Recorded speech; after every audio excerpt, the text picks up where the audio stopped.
유엽은 후한을 세운 광무제의 아들인 후릉왕 유연의 후손으로 황족이었으며 양주 회남군 성덕현 출신이었습니다. 그리고 유엽의 부친은 유모라는 인물이었고 모친은 수시였으며 2살 많은 형인 유한이 있었습니다. 그런데 유엽의 나이 7살에 수시가 큰 병에 걸리게 되었고 그녀는 죽기 전에 유한과 유엽에게 너희의 부친인 유모의 시인은 아첨하고 시기하는 성품을 가지고 있다. 내가 죽은 뒤에 반드시 그가 가문을 어지럽힐 것이므로 걱정이 된다.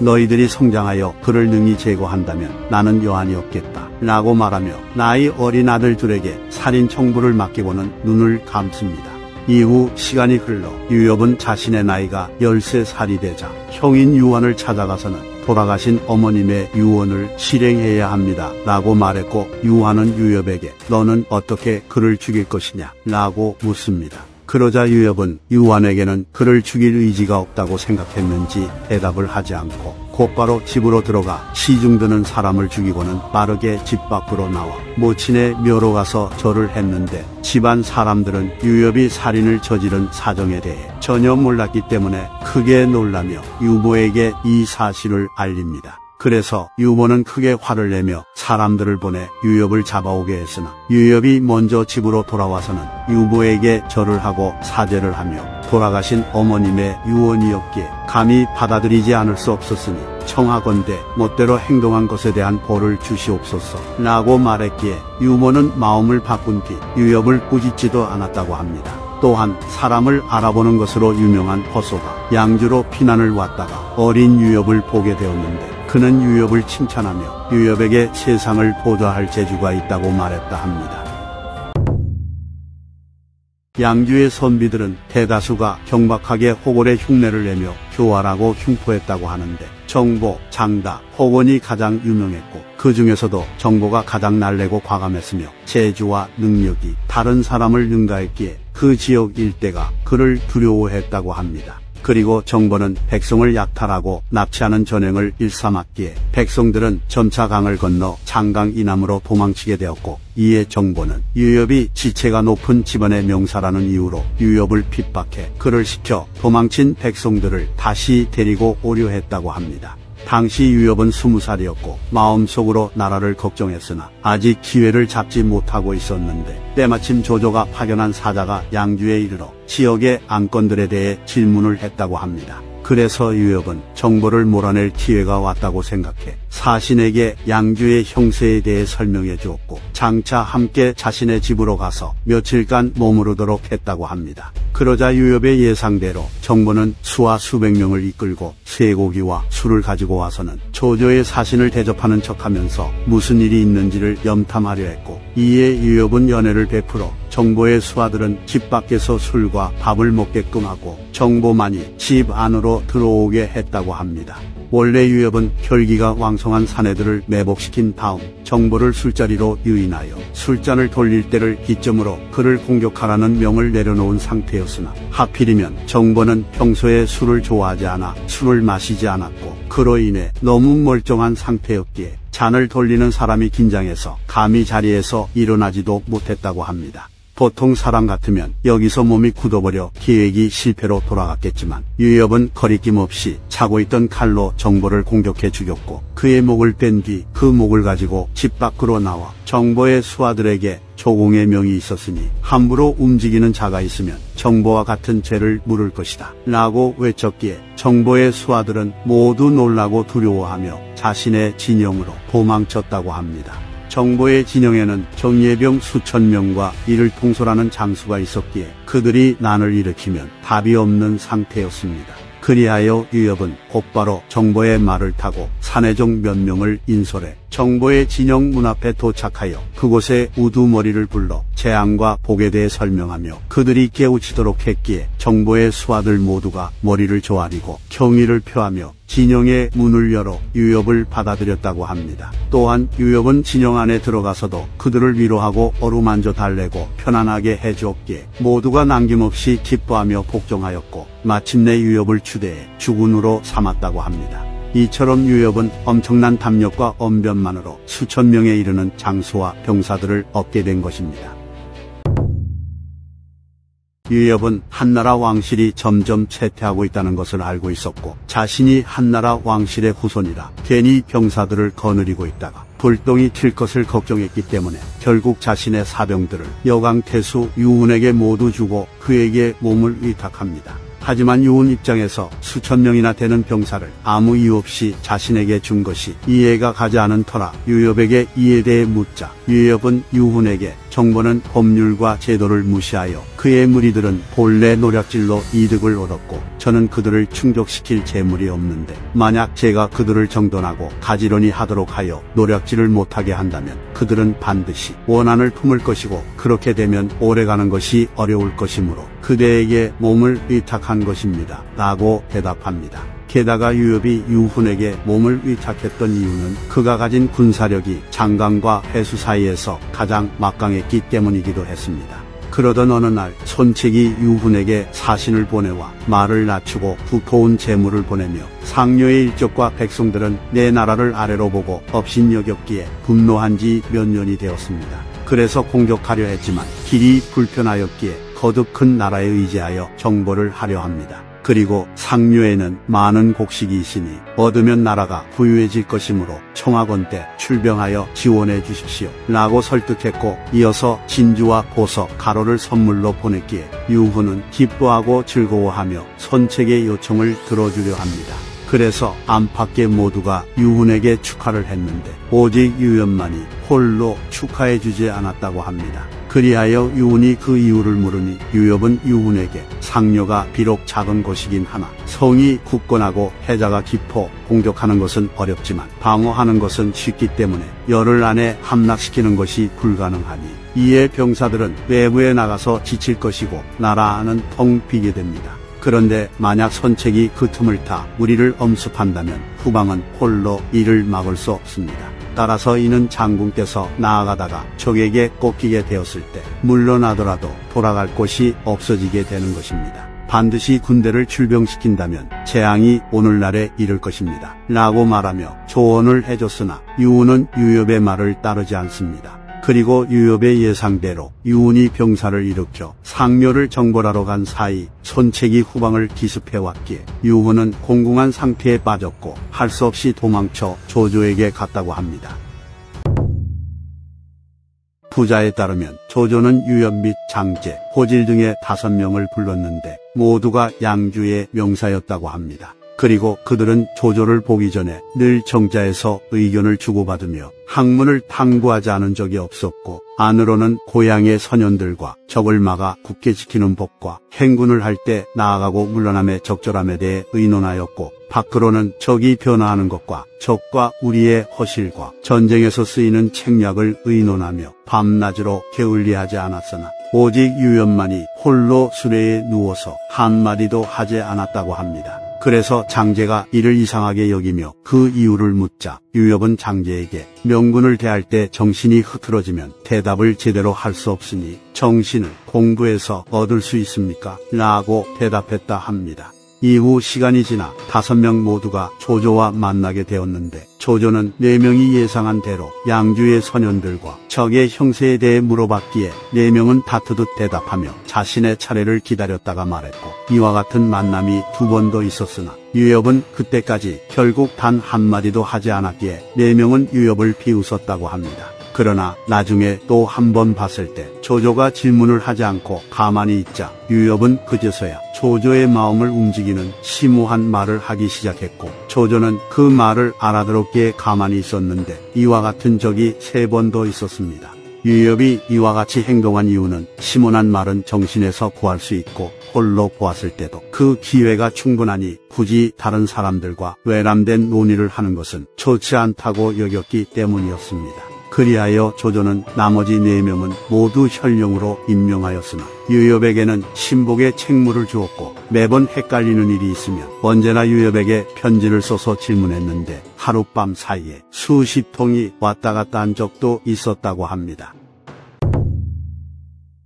조조가 수춘에 도착했을 때 당시 여광의 경계에는 신란이라는 산적이 있었고 그는 무리 수만 명을 거느리고 험준한 곳에 임하여 지키고 있었는데 조조는 이전에 부하 장수를 보내 공격을 한 적이 있었지만 그를 능히 사로잡지 못했습니다. 그래서 조조는 여러 신하들에게 신란을 정벌하는 것이 가능하냐고 물었고, 이에 모두는 산이 높고 가파르고 계곡도 깊고 좁아 방어하는 것은 쉽지만 공격하는 것은 어려우며, 또한 정벌에 차지하지 않더라도 손해를 보는 것이 없고 정벌에 차지하더라도 이로운 점이 없습니다 라고 대답합니다. 그러나 유엽의 생각은 달랐는데, 그는 조조에게 신란 등은 더벅머리를 한 어린아이일 뿐이며 난이 일어난 틈을 타 험준한 곳으로 들어가 마침내 서로 의지하여 강해졌을 뿐 장명이나 의신이 없기에 서로 숨어있는 것입니다. 그리고 지난번에 보냈던 장수는 지위가 가벼웠고 중원이 평정되지 않은 상태였으며, 이로 인해 신라는 감히 험준함에 의지하여 수비를 했던 것입니다.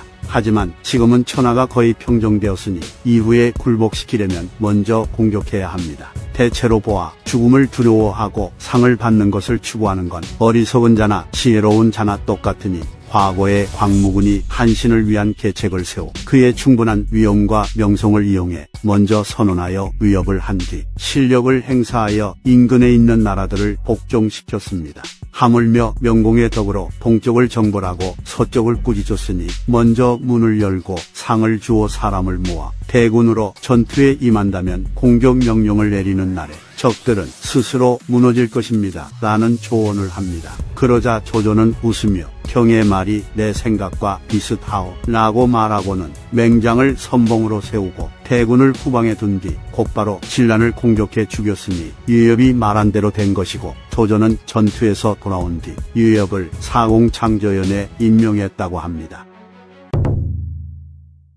조조가 한중의 장로를 정벌할 때 유엽은 주부에 임명되어 전투에 참여했는데, 한중 지역은 산이 가팔라 오르는 것이 어려웠고 식량 운송이 쉽지 않아 군대의 식량이 상당히 부족했다고 합니다. 그래서 조조는 이는 요사스럽고 망령된 나라일 뿐이니 있든 없든 무엇에 쓸 수 있겠는가, 우리 군의 식량이 적으니 빨리 돌아가는 것만 못하다 라고 말했고, 곧바로 직접 군을 이끌고 돌아가려고 하면서 유엽에게 후방의 여러 군대를 통솔해 차례대로 퇴각시키라고 명합니다. 그러나 유엽은 충분히 장로를 이길 수 있다고 생각했고, 더하여 군량을 운반하는 길이 이어지지 못하게 되어 비록 퇴각을 하더라도 오히려 군대가 모두 온전할 수 없었기 때문에 그는 곧바로 말을 타고 달려가 조조에게 퇴각하는 것은 공격하는 것만 못합니다 라고 조언했고, 이에 조조는 마침내 병사들을 진격시켜 수많은 쇠뇌를 이용해 장로의 진영에 활을 쏘아댔다고 합니다.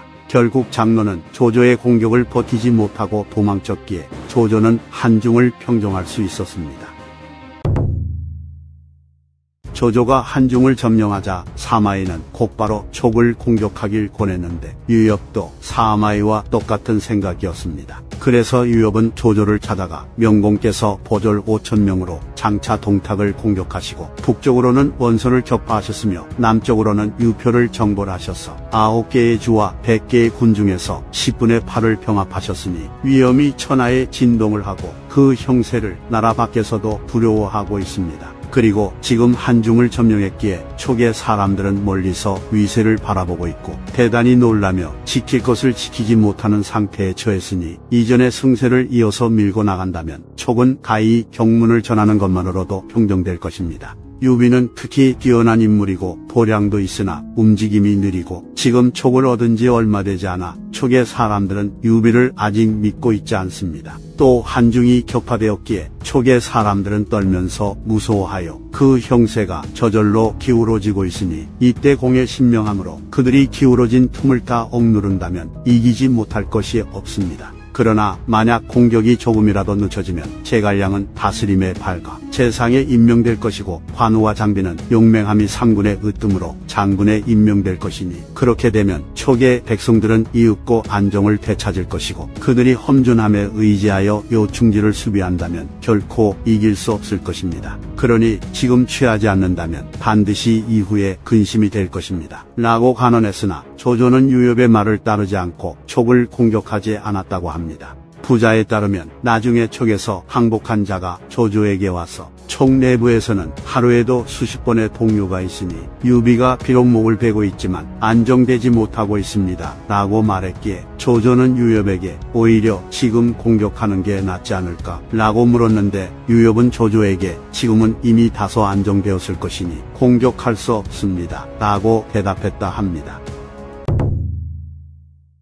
황초 원년 조비가 황제의 자리에 올랐을 때 유엽은 시중에 임명되고 관내 후에 자기를 하사받습니다. 그리고 당신은 송건이 형주를 습격해 관우를 죽인 상태라 조비는 군신들에게 조서를 내려 유비가 마땅히 관우를 위해 출병하여 오나라의 원한을 갚으려 할 것인지를 물어보면서 이를 헤아려 보라고 했다 합니다. 그래서 여러 신하들이 의견을 제시했는데 사람들의 중론은 총나라는 작은 나라이며 명장은 오직 관우뿐이었는데 이제 관우가 죽고 군대가 격파당했으니 나라 안에서는 근심하고 두려워하며 다시는 출병하지 않을 것입니다 였습니다. 하지만 유엽만이 홀로 조비에게 총나라가 비록 좁고 약하지만 유비는 위세와 무력으로서 스스로 강해지길 꾀하고 있으며 형세로 봤을 때 반드시 여력이 있다는 것을 보여줌으로써 무리들을 다스리려 할 것입니다. 또 관우와 유비는 공적으로는 군주와 신하의 관계이나 은혜로는 오히려 아버지와 아들의 관계이기에 만약 유비가 죽은 관우를 위해 군을 일으켜 적에게 원한을 갚지 않는다면 평생의 관계가 부족했던 것입니다 라고 말했고 이후 유엽의 예상대로 유비는 정말로 출병하여 오나라를 공격합니다.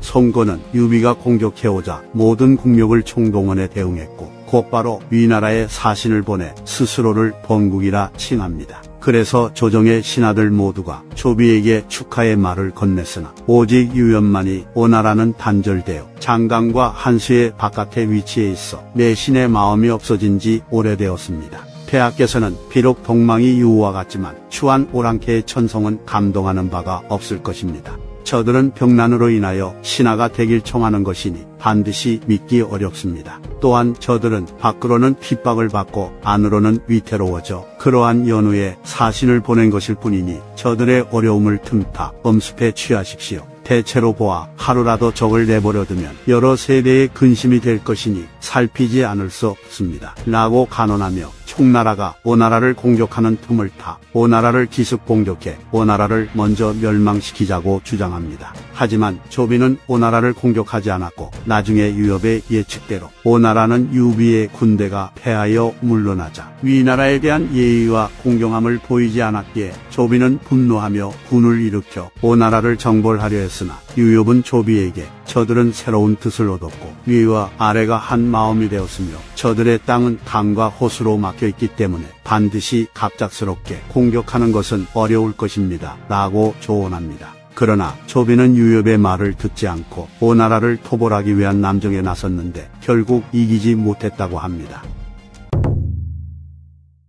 황초 5년에 조비가 광릉군 사구에 행차한 뒤 명을 내려 형주와 양주의 여러 군대를 진격시켜 오나라를 공격하게 합니다. 그리고는 군신들을 불러 모은 다음 송건이 마땅히 직접 오지 않겠소? 라고 질문했고 이에 모두가 조비에게 폐하께서 친정하셨으니 송건은 무섭고 두려울 것이므로 반드시 나라를 들어 응할 것입니다. 또 감히 대군을 신하에게 맡길 리가 없으니 반드시 직접 인솔해 올 것입니다 라고 대답합니다. 하지만 유엽은 조비에게 저들은 폐하께서 만승의 무고함으로 자신들을 끌어내려 한다고 일컬으며 강과 호수를 뛰어넘을 자는 별도의 장수에게 기대고 송건은 반드시 병사들을 다스리면서 일의 경과를 기다릴 것이니 나아가지도 물러나지도 않을 것입니다 라고 말했는데 실제로 조비가 사구에서 여러 날 동안 머물렀으나 송건은 과연 오지 않았고 이에 조비는 할 수 없이 군대를 돌려 퇴각했다고 합니다.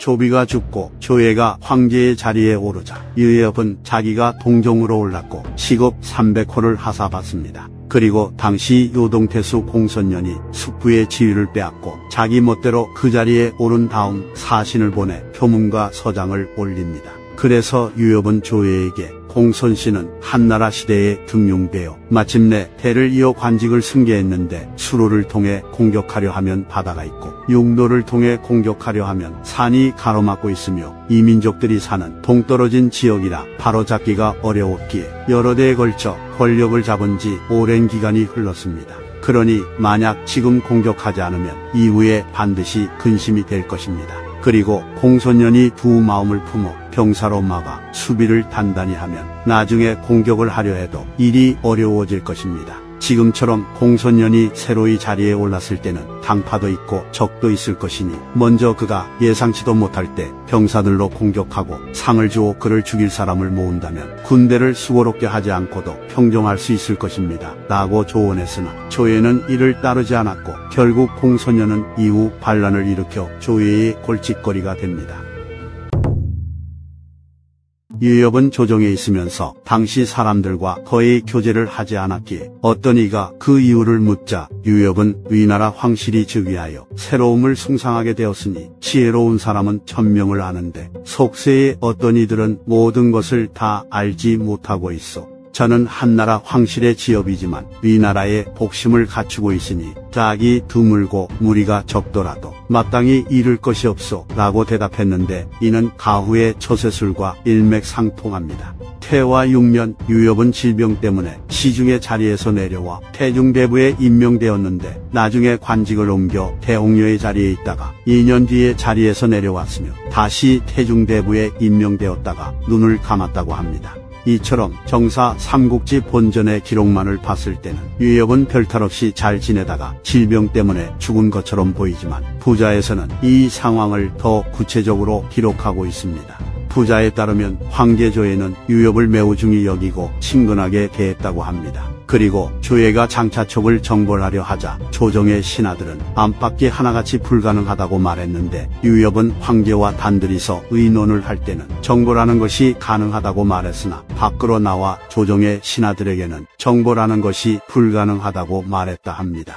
또한 중령군 양기라는 인물이 있었는데 그는 조예의 측근으로 그도 조예처럼 유협을 중히 여겼다고 하며 그는 총나라를 정벌하는 것이 불가능하다는 의론을 가장 굳건히 주장한 인물이기도 했기에 유협은 양기가 자신을 찾아와 의논을 할 때는 촉정벌을 하면 안 된다고 말합니다. 그러던 어느 날 양기가 조예를 수행하여 천연지에 갔다가 촉정벌에 관한 이야기가 나오게 되어 그는 촉을 정벌해서는 안 된다고 간절하게 간언했는데 조예는 오히려 양기에게 경은 소생인데 어찌 전쟁에 관한 일을 알겠는가 라고 말하며 꾸짖습니다. 그러자 양기는 겸손하게 사과를 하며 신은 유생의 말단 출신이지만 폐하의 과분한 은총을 받아 여러 신하들 중에서 발탁되어 육군의 윗자리에 서게 되었으니 신은 사소한 생각이라도 감히 다 쏟아놓지 않을 수 없습니다. 그리고 신의 말이 참으로 채택하기 부족하다고 여기시지만 선제의 모신인 시중 유협도 일찍이 촉을 정벌하는 것이 불가능하다고 말했습니다. 라고 말했기에 조예는 깜짝 놀라며 유협은 나에게 촉을 정벌하는 것이 가능하다고 말했어 라고 대답합니다. 그래서 이상함을 느낀 양기는 조예에게